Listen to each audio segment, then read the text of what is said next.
Well, I got started in this business actually by just a fluke. I happened to take a course in college after seeing the movie Blow Up with David Hemmings. Good, that's great. Yes, that's great. That's good, that's good. Yes, go on, not again, not again. A couple of days later, I was registering for classes. Go on, yes!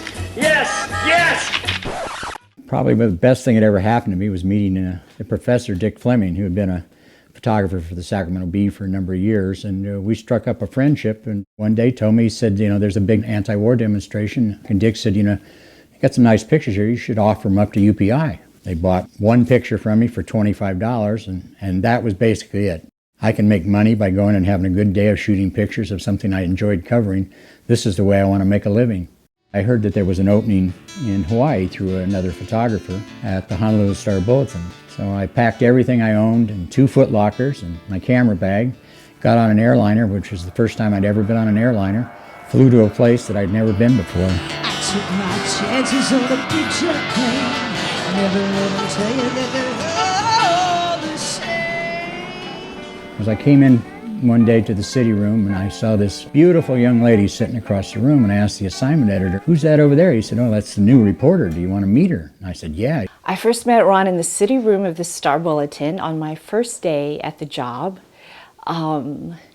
He was good buddies with the assignment editor, and he finagled going out on my first assignment with me. Grace's first assignment as a reporter. Went back to the city room and I typed up the story. Next day, the picture ran in the paper. Unfortunately, she had not credited the photographer. I knew I had to do a caption, but I didn't give him a byline. So I had to explain to her that that's her job. She said, "No one told me that I had to credit the photographer." So he never lets me forget that to this day. We fell madly in love, and we've been married now for almost 40 years, and it's just been a great relationship. Best thing that ever happened to me. Someone told me there's a girl out there, running her eyes and flowers in her hair. Ron wanted a bigger pond, and UPI had offered him a job at Sacramento, the bureau there. In 1980, I did the entire campaign of Ronald Reagan in his quest for the presidency. And Ronald Reagan's home was in Southern California, and his house was up above the road, and the networks had rented a house across the street. I hear, "How you boys doing today?" And we look up, and here's Governor Reagan up in a tree in a white bathing suit, looked like Tarzan, cutting limbs. And I looked around, and after a moment I said, "Governor, how much longer are you going to be cutting that tree?" He said, "Well, I'm just about done. Why?" And I said, "Well, sir, I've got one hell of a nice picture, and it'd sure be nice to have it exclusive." He said, "Well, I'll see you later," and he climbed down off the ladder. For me, probably one of the biggest honors was Bob Doherty, who was the chief photographer of the Associated Press in Washington. They sent him out on the campaign to recruit me to jump ships. 2 weeks after starting with the AP, I started on the White House.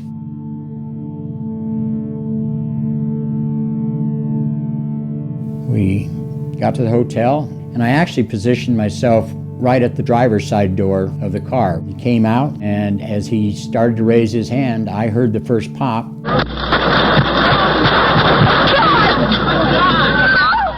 I heard the shot. I saw him grimace. I pushed the shutter down.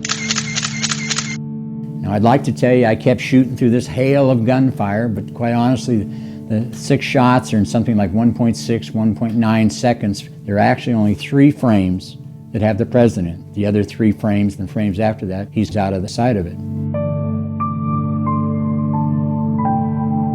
There was Jim Brady laying on the ground, and Delahanty, the officer, was laying on the other side, and that's when it really set in.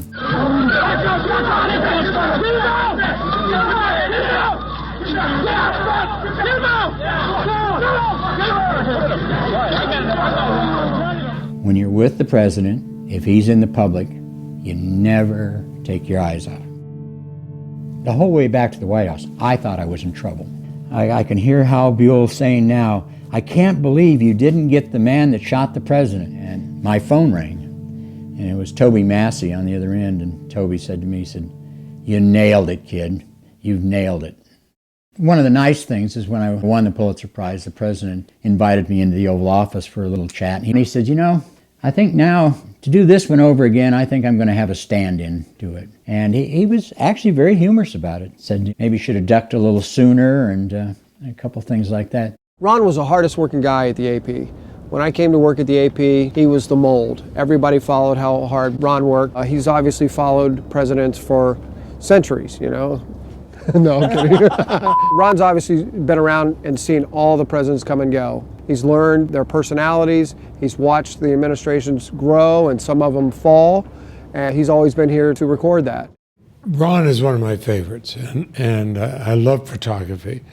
I watch him when he was working. You could see his mind working. He was going to get the picture that really counted. I carry a camera with me almost everywhere I go. I think I do a halfway decent job. Then I'll see the pictures that some of all of you take there, and I say, wow, how did I miss a picture that great? One of my favorite presidents was President Bush 41. Just a wonderful man to be around, was kind to everybody, treated everybody with the same respect. Back around the White House, he was known for the fact that he treated the gardener with the same respect as he treated a head of state. One of the most published pictures of the Clinton administration was the peace agreement between Arafat and the Israelis on the south lawn of the White House. And we all knew beforehand the picture was going to be whether or not Arafat would shake hands. In fact, USA Today did a little story on the fact that it was on a minimum of 1,800 front pages.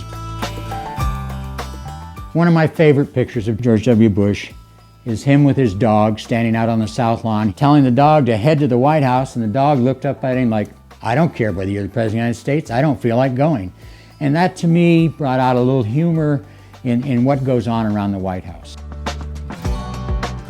Making the picture when President Obama raised his hand was the end of a long period of time for me. I started in this business in the late 60s when there would have never been even the thought of a black man becoming the President of the United States. It was kind of like we've finally made the full circle. Ron was Mr. AP. Ron treated the White House like the crown jewel because he was here all the time competing, always trying to be on the front page and always trying to be first with the best picture. He was at the center stand at every convention. He was at every important inaugural address.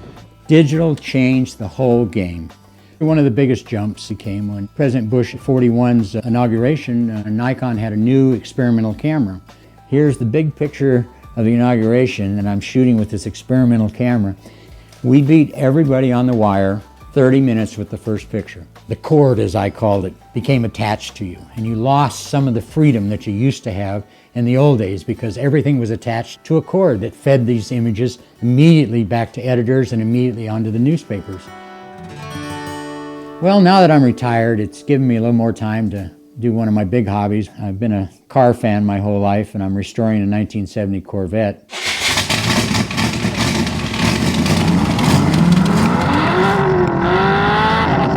And I'm enjoying making more video now that the DSLRs are doing the video. I go with 4 or 5 friends of mine up to Canada, which we've been doing for a number of years. So I enjoy making films which we show around the campfire of our fishing trips. And so I've had so many hobbies that I enjoy doing, plus my family. You know, my wife and my daughter Ashley, they paid the price for a number of years. She understood the passion that most people who don't work in our business don't understand, how someone can't stand not being at work when there's a big story going on. The impression I get from Ron, it's not just a job for him. It's almost artistry. He wants something that is going to last. Long after I'm gone, long after all the rest of us, when people look at the history books, they're going to look at their photographs. Those photographs are what people remember.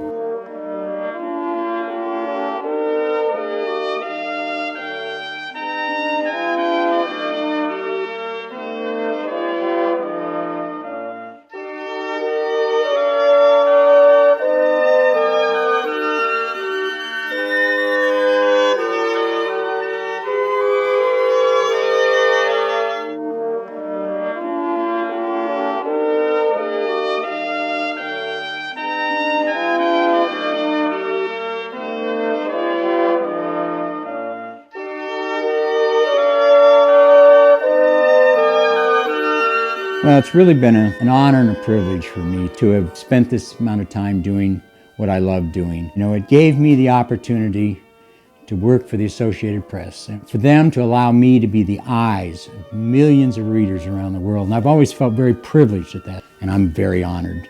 And I want to thank the White House news photographers for this great honor. It was just a pleasure.